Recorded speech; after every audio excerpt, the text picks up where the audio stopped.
Hi friends, ഇന്ന് നമ്മൾ ഉണ്ടാക്കാൻ പോകുന്നത് സദ്യയിൽ തന്നെ വേറൊരു വിഭവമായിട്ടുള്ള പച്ചടിയാണ്.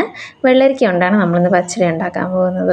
വീഡിയോ ഇഷ്ടപ്പെടുകയാണെന്നുണ്ടെങ്കിൽ ഒന്ന് സബ്സ്ക്രൈബ് ചെയ്ത് സപ്പോർട്ട് ചെയ്യണം, ലൈക്ക് ചെയ്യാനും മറക്കരുത്. നമ്മുടെ പച്ചടിക്ക് വേണ്ടിയിട്ട് ഞാൻ ഇന്ന് എടുത്തേക്കുന്നത് ഒരു മീഡിയം സൈസ് വെള്ളരിക്കയുടെ പകുതിയാണ്. ചെറുതായി അരിഞ്ഞ വെള്ളരിക്ക കഷ്ണങ്ങളെല്ലാം ഒരു ചട്ടിയിലേക്കിട്ട് അതുപോലെ തന്നെ ചെറുതായി അരിഞ്ഞ് വെച്ചേക്കുന്ന ഒരു വലിയ പച്ചമുളകും കൂടെ ചേർക്കണം.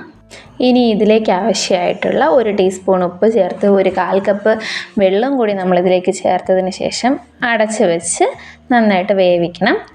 ഇടയ്ക്കൊന്ന് തുറന്ന് ഇളക്കി കൊടുക്കാനും മറക്കരുത്.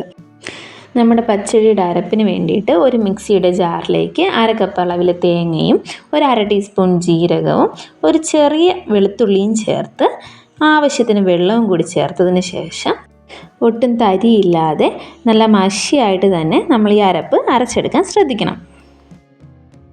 അപ്പോഴത്തേക്കും നമ്മളിവിടെ വേവാൻ വെച്ച വെള്ളരിക്ക കഷ്ണങ്ങൾ നല്ല ട്രാൻസ്പെറൻ്റ് ആയിട്ട് വെന്ത് കിട്ടിയിട്ടുണ്ട്. ഇതിലേക്ക് നമ്മുടെ അരപ്പ് ചേർക്കണം. ഈ അരപ്പും കൂടെ ചേർത്തതിന് ശേഷം നന്നായിട്ടൊന്ന് ഇളക്കി നമ്മുടെ ഉപ്പ് കറക്റ്റാണോ എന്നുള്ളത് നോക്കണം. എന്നിട്ട് ഇതിലേക്ക് ആവശ്യമായിട്ടുണ്ടെങ്കിൽ ഉപ്പ് ചേർക്കണം. ഞാനിവിടെ ചേർത്തിരിക്കുന്നത് 1/2 ടീസ്പൂൺ ഉപ്പാണ്. നമ്മൾ ഉപ്പും കൂടെ ചേർത്തതിന് ശേഷം ചെറിയ രീതിയിൽ തിള വന്ന് തുടങ്ങുമ്പോഴത്തേക്കും സ്റ്റൗ ഓഫ് ചെയ്തിട്ട് ഒരു 1/2 കപ്പ് അളവിൽ തൈര് ചേർക്കണം. തൈര് ചേർത്തതിന് ശേഷം പച്ചടിയിലേക്ക് ആവശ്യമായിട്ടുള്ള താളിപ്പിന് വേണ്ടിയിട്ട് ഒരു ചെറിയ ചീനച്ചട്ടിയിലേക്ക് വെളിച്ചെണ്ണ ഒഴിച്ച് 1/2 ടീസ്പൂൺ കടുക് ചേർത്ത് കടുക് നന്നായി പൊട്ടി കഴിയുമ്പോഴത്തേക്കും ചെറുതായി അരിഞ്ഞ് വെച്ചിരിക്കുന്ന ചെറിയ ഉള്ളി ചേർക്കണം.